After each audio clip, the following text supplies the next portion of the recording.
Welcome to Edinburgh. Let's begin the tour. We are starting in the beautiful Princes Street Gardens. We're going to take a walk to discover the best sights, dive into some local history, and help you get familiar with the capital. On our right is the National Galleries of Scotland. It contains world-class masterpieces by legends like Titian, Monet, and Van Gogh. The gardens are also a great place to relax and enjoy the view. Back in the 1700s, this entire valley was a foul-smelling man-made lake called the Loch. It served as the city's main waste pit, and the stench was supposedly unbearable for everyone living nearby. Fortunately today, the valley has completely transformed. A simple stroll around Edinburgh can quickly turn into an accidental workout because the city is incredibly hilly. It's definitely a major factor to keep in mind when planning your itinerary. Up ahead is Sir Walter's Cafe, a popular little kiosk that serves up great coffee, ice cream and treats with plenty of outdoor seating nearby. Today, Princes Street Gardens is a stunning 37-acre park right in the heart of the capital.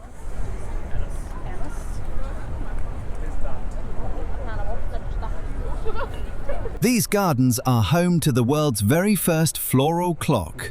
Built in 1903, it's a fully functioning timepiece crafted entirely from thousands of living plants. A beautiful idea that has since been used worldwide.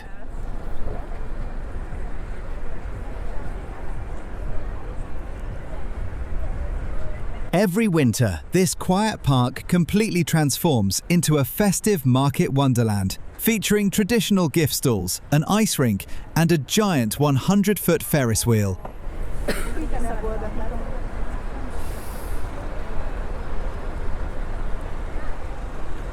While the gardens are a great place to relax, across the street you'll find the main shopping hub of Princes Street. A quick travel tip. If the retail crowds get a bit too chaotic, simply slip one block back onto Rose Street.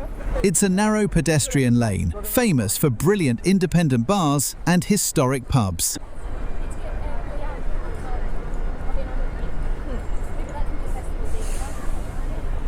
The entire area behind us now is the New Town, and ahead of us, in the distance, is the medieval Old Town. With its winding stone lanes and towering medieval buildings, it looks like something straight out of a storybook. It's one of the most photographed destinations in the world. We'll be arriving there to explore those historic streets a bit later in the tour.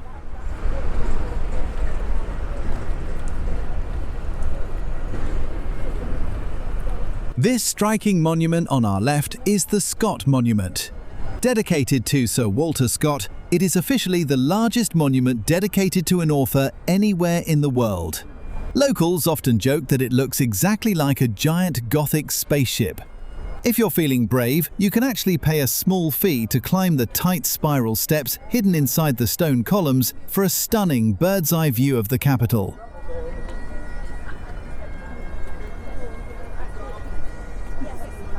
Sir Walter Scott was essentially the world's first global literary superstar. He pioneered a style of writing fiction known as the historical novel. It combines real historical events with fictional characters and dramatic storylines.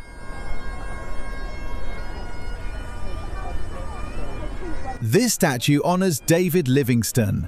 Rising from poverty, his fierce determination drove him to help the African people by actively fighting the brutal slave trade.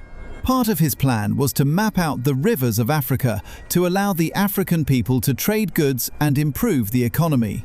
His obsession with exploration caused him to completely vanish for 6 years, prompting an American journalist to finally track him down with the immortal line, "Dr. Livingstone, I presume?" He sadly never found his ultimate goal, the source of the River Nile, but his impact and memory lives on as a Scottish hero.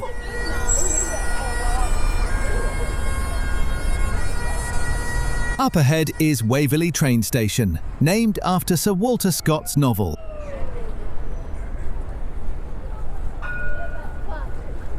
Just ahead are the ticket sellers for the hop-on, hop-off buses. Because they're open top, they give you an incredible elevated view of the skyline, while serving as a remarkably easy way to navigate between all the major landmarks.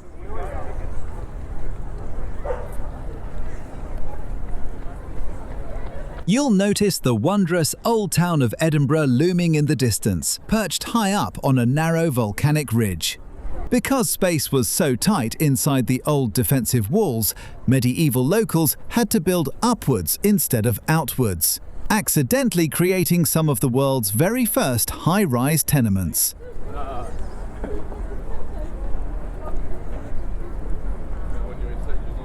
Below us is Waverley Station, your main gateway to the rest of the country. From the platforms underneath, you can catch direct trains straight to historic cities like Stirling, Perth, and the stunning Scottish Highlands.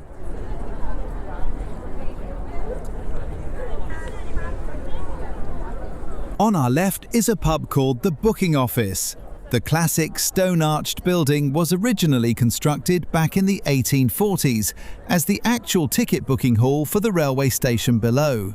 Today it's a bar and restaurant owned by the UK-wide franchise J.D. Wetherspoon. They offer an affordable menu of traditional British favourites, ranging from a full morning breakfast to a wide variety of beers and drinks.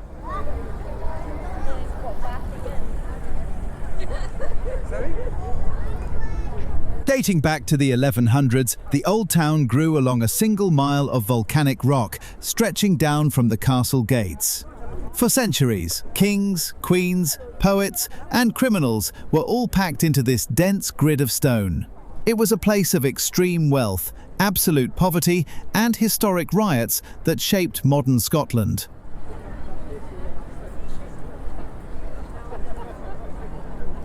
On the left is the main travel hub for the trams and Lothian buses. This is the easiest spot in the city to jump on a tram straight down to the historic port of Leith, or catch an express connection out to the airport. Just around the corner here on the left is the entrance to the Edinburgh Dungeon. It is a completely immersive walk-through experience that brings Scotland's darkest history to life.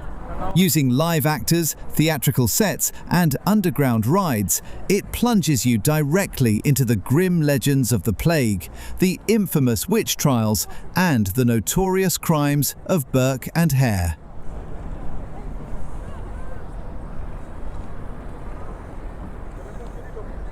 Let's take one last look at the elegant, orderly new town before we step back in time.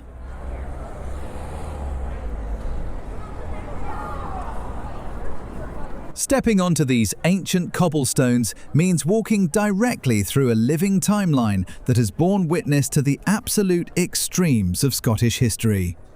In the beginning, during the 1100s, the old town was just a fragile medieval settlement clinging to the spine of this volcanic rock, entirely dependent on the protection of the fortress looming above. That safety was shattered during the brutal crucible of the Scottish Wars of Independence, an era of intense bloodshed where the town was repeatedly occupied, the castle changed hands in daring night raids, and English armies under Edward Longshanks twice burned the settlement to the ground as William Wallace and Robert the Bruce fought to secure Scotland's freedom.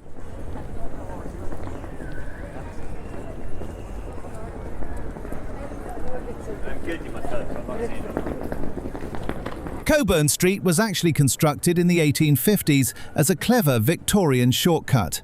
Before it was built, travellers arriving at the railway station below had to haul their heavy luggage up brutally steep, vertical stone staircases to reach the Royal Mile.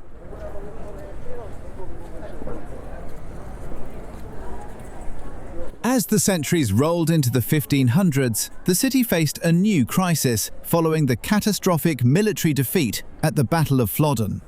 Terrified of a swift English invasion, the citizens frantically built the massive Flodden Wall to seal themselves in. a defensive barrier that inadvertently forced the city to grow straight up into the sky, like the world's first high-rise skyscrapers, because they couldn't build outwards. Inside this fortified pressure cooker, the Old Town watched the dramatic reign of Mary, Queen of Scots, and weathered the fierce, fiery storms of the Protestant Reformation, as John Knox thundered his radical sermons from the pulpit of St Giles's Cathedral.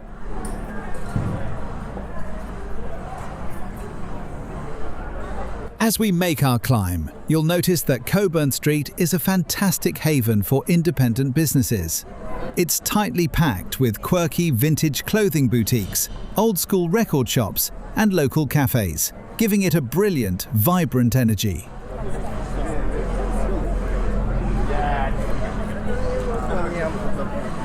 The 1600s brought a dark, deeply divided era of religious warfare and military occupation, seeing the defiant Covenanters sign their holy pacts in blood at Greyfriars Kirk, the heavy boots of Oliver Cromwell's invading Puritan army occupying the streets, and a relentless wave of public executions that made the Grassmarket ring with the sounds of gallows and chanting mobs. This political unrest boiled over into the early 1700s, a century that began with furious street riots against the 1707 Act of Union and later watched the high drama of the Jacobite risings, when Bonnie Prince Charlie's Highland army triumphantly captured the town, parading down the Royal Mile while the government-held castle fired artillery shells over their heads. Coming up on our left near the top of the hill is the Scotsman's Lounge. Trading as a traditional pub here since 1860, this is a legendary Old Town institution, famous for its daily live Scottish music and welcoming no-frills atmosphere.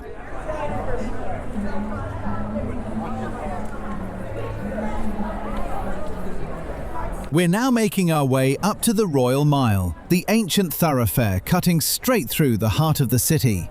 This famous stretch of stone connects Edinburgh Castle, high above us, with the palace of Holyrood House down at the bottom.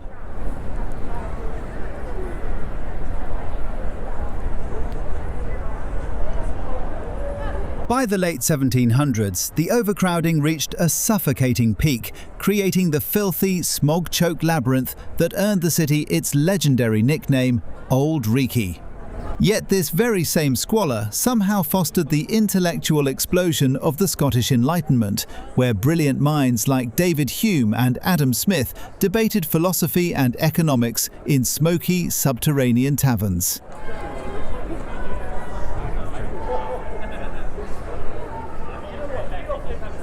As we walk, look at these narrow stone alleyways splitting off the main street. They're called closes because they were originally private property. At night, their iron gates would be locked and closed to the public, sealing off the hidden courtyards and tenement homes inside.